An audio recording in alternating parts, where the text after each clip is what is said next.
سید عرفان حیدر اتاری، Memon town, Qasim آباد، حیدرآباد سے عرض کر رہا ہوں۔ امیر اہل سنت دامت برکاتہم العالیہ کی بارگاہ میں سوال عرض ہے کہ نکاح کے وقت لڑکی کے والد سے اجازت لینا ضروری ہے یا صرف جو لڑکی کا وکیل ہے اس سے پوچھ لیا تو اس کی اجازت کافی ہوگی؟ وہ کفر کی صورتیں بعض صورتوں میں اجازت لی جاتی ہے، ہر صورت میں اجازت نہیں لی جاتی۔ تو اس سلسلے میں مفتی صاحب کچھ ارشاد فرما دیں کفر کے بارے میں۔ جی، اصل تو جو وکیل ہے اسی سے اجازت لی جائے گی، کیونکہ وہی اجازت لے کر آیا ہوتا ہے لڑکی سے، اگرچہ کہ وہ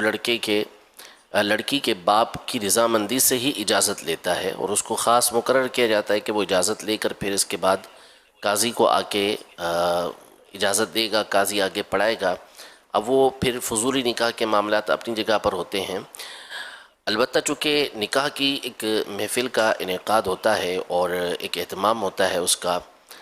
تو اس حوالے سے آپ ارشاد فرما دیں کہ جیسے اہمیت دینے کے لیے یا اہمیت کو بیان کرنے کے لیے کیا وہاں پر جیسے باپ پیچھے بیٹھا ہوا ہے تو اس کو آگے بلا لیا جائے اور اس کو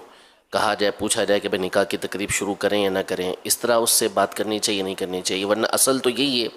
اصولی اعتبار سے کہ جب وکیل سے اجازت لے لی اور یا وکیل نے اسی کے لیے اجازت لی تھی، اس کو بتا دیا، تو اس کے بعد وہ نکاح پڑھا دے، اس کے بعد تو کسی کی اجازت کی ضرورت نہیں ہوتی۔ باقی آپ مزید رہنمائی فرما دیجیے۔ اب وہ انڈرسٹوڈ کہ جب اجازت مل گئی، وکیل ہو گیا، تو اب وہ کسی کی اجازت لے گا بھی تو وہ ویسے ہی اگر رسپیکٹ کے لیے لے اور رسمی طور پر لے تو لے لی، باقی تو اجازت اس کی کافی ہو گئی کہ لڑکی نے اس کو وکیل کر دیا ہے۔ وہ میں کفر کی صورت میں، وہ جو کفر کی صورت ہے نا، لیکن ہر جگہ یہ موجود نہیں ہوتی، تو وکیل جو ہے نا مجاز ہوتا ہے، اور وکیل کی بھی ہر جگہ ضرورت نہیں ہوتی، 1 to 1 بھی نکاح ہو سکتا ہے، لڑکی اور لڑکا بیٹھ کر بھی ایک دوسرے کو قبول نہ قبول کر سکتے، جو بھی قبول والا حساب، جبکہ وہ 2 گواہ نکاح کے یہ شرط ہوتے ہیں، وہاں 2 مرد مسلمان گواہ، یہ ایک مرد مسلمان اور 2 مسلمان عورتیں، یہ وہاں موجود ہو، ان کی موجودگی میں یہ نکاح ہو، تو یوں بھی انہیں کم از کم، زیادہ جتنے بھی ہو تو یوں مطلب نکاح کی شرائط۔ اور جب لڑکی یا لڑکا موجود نہیں ہے تو اب یہاں وکیل کی صورت بنتی ہے، اور عام طور پہ ہمارے نکاح اس طرح ہوتے ہیں کہ لڑکی موجود نہیں ہوتی، کہیں کہیں ہوتی بھی ہے، اب تو حال میں اس طرح بھی نکاح ہوتے ہیں کہ لڑکی لڑکا موجود ہوتے ہیں، تو اب وکیل کی ضرورت بھی نہیں ہوتی، اگرچہ حال میں اس طرح اجنبیوں اور غیر مردوں نامحرموں کے ہجوم میں اس طرح نکاح ہونا یہ ایک الگ مسئلہ ہے، لیکن نکاح ہو جائے گا اگر جو شرائط پائے گئے تو۔ لیکن وہ بے پردگی اور غیر مردوں کا اس دلہن کو بے پردہ دیکھنا معاذ اللہ، اور یہ نمائشیں یہ گناہ کی ہیں، ایسا کرنا نہیں چاہیے، جس نے کیا اس کے لیے ضروری ہے کہ وہ توبہ کرے اس سے۔ واللہ تعالی اعلم ورسولہ اعلم عز وجل وصلی اللہ تعالی علیہ وآلہ وسلم۔ صلو علی الحبیب صلی اللہ علی محمد۔ امیر سنت سے عرض ہے کہ جس طرح ابھی مفتی صاحب نے ایک توجہ جو دلائی تھی، تو مجھے بھی کچھ ایسا منظر یاد آیا، 1-2 جگہ پر اس طرح کی شرکت ہوئی تھی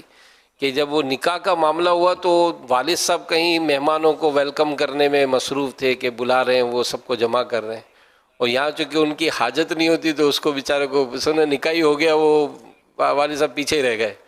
تو اگر یہ جیسے توجہ دلائی نا کہ اس کو اگر اخلاقی طور پہ تھوڑا یاد کر کے بلا لے کہ بھائی اب اس کے والد صاحب کا ذرا آ جائیں بھائی آگے،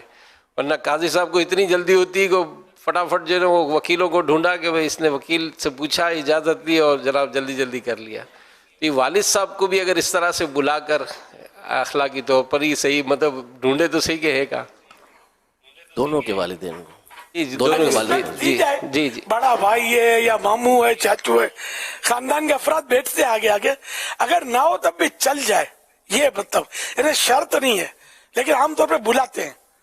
تو بٹھاتے ہیں آگے، مان دیتے ہیں۔ اب روز روز تو کوئی بیچاروں مان دیتا نہیں ہے، آج موقع ہے مان دینے کا۔ قاضی کو جلدی بات یوں ہوتی ہے کہ وہ لاٹ کے لاٹ ہوتے ہیں نا جہاں، وہاں جلدی ہوتی ہوگی،